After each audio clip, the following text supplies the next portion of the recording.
Hey everyone, let's jump right into today's tutorial. If this video helps you out, please drop a like and consider subscribing to the channel.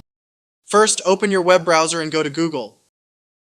From here, search Google Docs in the search bar and click on the link that says Google Docs. If you're not already logged into your Google account, you'll be prompted to sign in. Go ahead and log in with your credentials. Once logged in, this is the page you'll see. Click on the plus blank option to create a new document.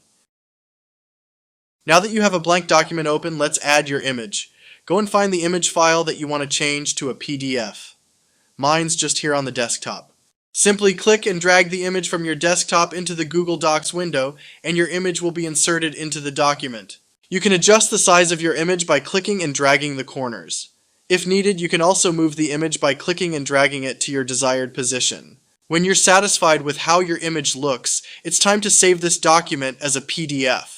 Go to the File menu in the top left corner. Hover over Download, and then select pdfdocument.pdf from the submenu. And that's it. Your image is now saved as a PDF file. You can now drag the file from your Downloads folder, or wherever you've saved it, and place it on your desktop or any preferred location. If you found this video helpful, comment below and please hit that like and subscribe button. It really helps to support the channel.